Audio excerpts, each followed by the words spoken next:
এবং extra marital affair এবং পলিজনি, যা নিয়ে সবচেয়ে বেশি হাই হয়েছে। শুরুতেই আমি যদি বলি, আপনারা ম্যারেজের ডেফিনেশন দেখেন, ইস্টার্ন ডেফিনেশন দেখেন, কিংবা চার মাঝাব অনুযায়ী ম্যারেজের যদি আমরা ডেফিনেশনটা দেখি, একটা মেয়ে তার বাসায় ফ্যামিলির কাছে, পরিবারের কাছে থাকছে, খাচ্ছে, পড়াশোনা করছে, সব কিছুই করছে, কিন্তু সিমিলার একটা ছেলেও তার ফ্যামিলির পরিবারের মধ্যেই থাকছে এবং তার জীবন যাপন করছে। তাহলে একটা ছেলে কেন একটা মেয়ের দায়িত্ব নিবে, কিংবা একটা মেয়ে কেন একটা ছেলের কাছে যাবে? এখানে অবশ্যই একটা মিউচুয়াল বেনিফিটের জায়গা আছে, যেটা হচ্ছে আমাদের মিউচুয়াল বেনিফিটের জায়গাটা হচ্ছে ফিজিক্যাল নিড যদি বলি, কিংবা সেক্সুয়াল নিড যদি বলি, যেটা কিনা মাসলোর আব্রাহাম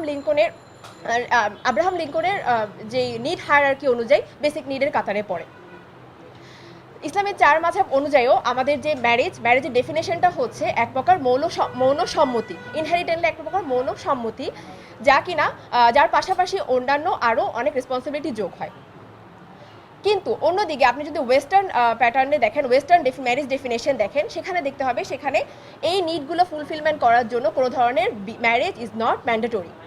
কিন্তু সেখানে তারা কোনো রকম রেসপন্সিবিলিটি না নিয়েই এই ধরনের নিডগুলো ফুলফিলমেন্ট করতে পারে, অর্থাৎ তাদের ম্যারেজ কনসেপ্ট এবং আমাদের marriage concept is not similar.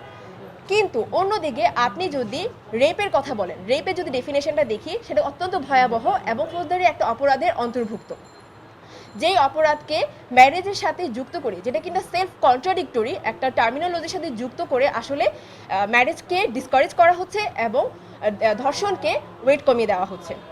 তাহলে প্রশ্ন আসতে পারে, ম্যারেজের পরে কি এই ধরনের অ্যাবিউজমেন্ট এবং হচ্ছে সেক্সুয়াল হ্যারাসমেন্ট কিংবা হচ্ছে ম্যারিটাল অ্যাবিউজমেন্ট হচ্ছে কিনা?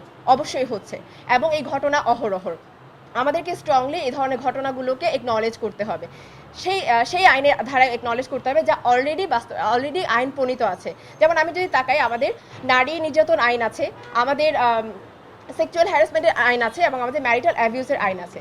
অর্থাৎ যেখানে অলরেডি আইন প্রণীত আছে, সেই বাস্তবায়নের কথা না উল্লেখ করে নতুন করে ম্যারিটাল রেপ নামে আমরা যখন হচ্ছে আইন প্রণয়ন করব, এটা সুনির্দিষ্ট ক্যাওস সৃষ্টি ছাড়া আর কোনো কিছুই নয়। আমার তো মনে হয় এখানে আসলে ম্যারেজ টার্মিনোলজির সাথে সমস্যা, এখানে আসলে সমস্যার সমাধান নিয়ে আমাদের কোনো চিন্তা নাই।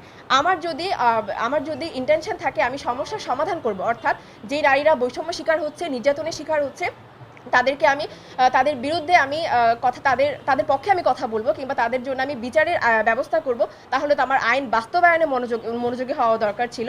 রাদার নতুন টার্মিনোলজি, যেখানে একটা বিশাল ডিবেট তৈরি করে, সেই টার্মিনোলজি এনে একটা ক্যাওস সৃষ্টি করতাম না। এর উদাহরণ হিসেবে আমি আবার বলতে পারি যৌনকর্মীদের পতিতাবৃত্তির কথা বলতে পারি। নারী কমিশন পতিতাবৃত্তি চায়, অন্যদিকে বহু বিবাহকে তারা বাতিল করে। অর্থাৎ আপনি